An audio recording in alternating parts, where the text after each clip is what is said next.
Hello friends, शिल्पी सिलाई class में आप सभी का स्वागत है। आइए आज आपको ब्लाउज की प्लेटें डालना सिखाते हैं, जिसे टेलर लोग टक्स कहते हैं।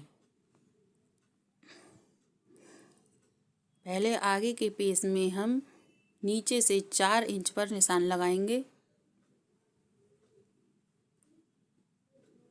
और फिर 4 इंच पर कपड़े को मोड़कर ऊपर कंधे की तरफ से हम 11.5 पर निशान लगा देंगे।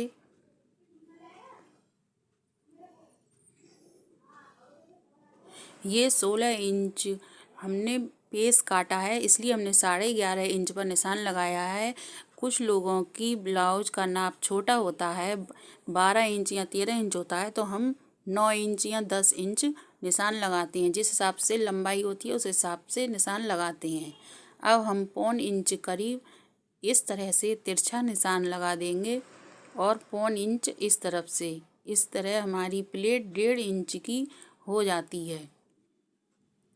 अब हम इससे नुकदार बनाएंगे, बिल्कुल नोक होनी चाहिए। जब हम प्लेट डालेंगे तो बिल्कुल पतली करके उतारनी चाहिए। 2 इंच पर हम नीचे वाली प्लेट की सिलाई से 2 इंच ऊपर हम छोटी वाली प्लेट डालेंगे गले की तरफ से। ये 3 इंच लंबी होगी और ये पतली प्लेट पड़ती है आधा इंच करीब। अब हम आपको कोई बिना पढ़ा लिखा भी डाल लेगा उस तरह से सिखाएंगे। 2 अंगुल हम इस तरह रखकर नाप लेंगे नीचे वाली प्लेट से। इसे हम आसानी से बिना पढ़ा लिखा भी प्लेटें डाल लेगा। और फिर हम मुट्ठे से सीधा नीचे की तरफ रखकर 4 इंच पर इस तरह प्लेट लगाएंगे। अब हम आपको सादा तरीके से सिखाते हैं। इस तरह जब हम नीचे वाली प्लेट से कंधे को बिल्कुल एक सार कंधा आ जाए उस तरह से ऐसे मोड़ेंगे और मोड़कर 4 अंगुल करीब छोड़कर ऊपर जहाँ पर 4 अंगुल बैठेगा वहाँ से ऊपर तक सिलाई लगा देंगे और ये भी हमारी बिल्कुल पतली प्लेट पड़ती है।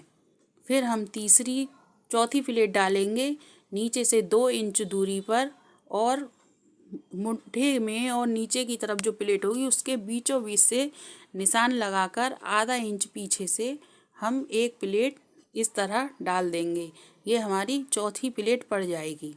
इस तरह आप प्लेटें डालकर देखें, फिटिंग बहुत ही अच्छी आती है और ये बिना पढ़ा लिखा इंसान भी बड़े आसानी से प्लेटें डाल सकता है उंगलियों के हिसाब से। मैंने आपको दोनों तरीके से बता दिया, इंची टेप से भी और उंगलियों के निशान से भी। अब हम दूसरे पेज पर ये पेज रखकर इस तरह हाथ मारेंगे तो नीचे के पेज में भी प्लेटें छप जाएंगी और फिर चौक से हम इस तरह गाढ़ा कर देंगे। दोस्तों, मैंने कभी भी इस तरह चौक से प्लेटें नहीं डाली। मैं तो इस अंदाज से ही प्लेटें डालती हूँ और मेरी बिल्कुल फिटिंग अच्छी आती है। अब हम 4 इंच पे पीछे वाले पर्दे पर भी इसी तरह दोनों तरफ से निशान लगा देंगे और 6 इंच की हम प्लेट डालेंगे। ये प्लेट हमारी आधा इंच करीब बड़ी पड़ती है। ऊपर से हम 10.5 पर निशान लगाएंगे। करीब 1 इंच ऊंचाई पर ये प्लेट पड़ेगी।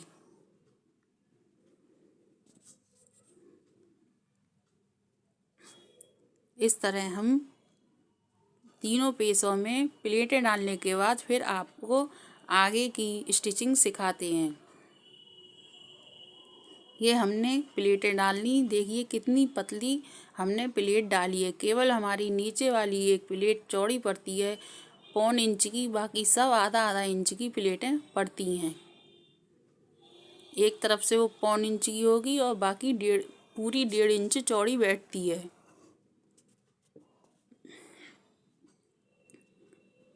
ये मुड्ढों की तरफ से हम इस तरह, ये लंबाई वाली प्लेट है और ये इस तरह हमारी चारों प्लेटें पड़ गईं। अब हम इसे पीछे वाले पर्दे पर रखकर दोनों पर्दों की ऊपर शोल्डर की सिलाई लगा देंगे। यहाँ सिलाई लगाने के बाद फिर हम इसमें आस्तीनों को जोड़ देंगे और आस्तीनें जोड़ने के बाद हम आगे मोड़ देंगे, क्योंकि इसमें तुरपन के लिए नहीं है। और इस तरह हम दोनों हुक्काई की पट्टियाँ भी लगा देंगे।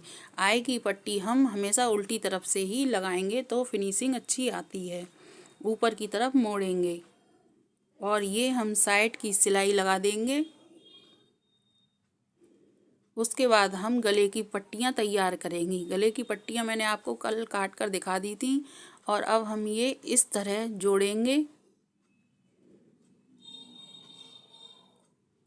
इस तरह हमारी पट्टी बिल्कुल सीधी आनी चाहिए और ये हमारी आई की पट्टी तैयार हो गई और ये गले की पट्टी हमारी पाइपिंग लगकर तैयार हो गई।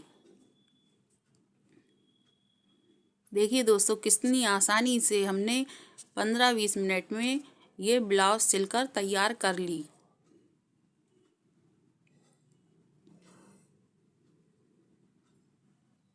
ये हमारा पीछे का गला है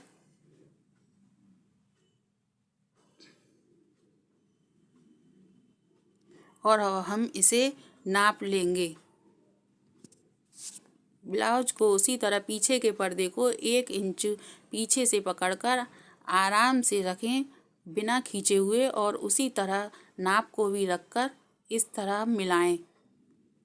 हमारी ब्लाउज की नाप बिल्कुल बराबर है और अब हम कमर को भी नाप के दिखाते हैं। देखिए दोस्तों, हमारी ब्लाउज की फिटिंग बिल्कुल तैयार हो गई। दोस्तों, अभी तक आपने अगर हमारे चैनल को लाइक नहीं किया है तो लाइक कर लें और नए हैं तो सब्सक्राइब भी कर लें।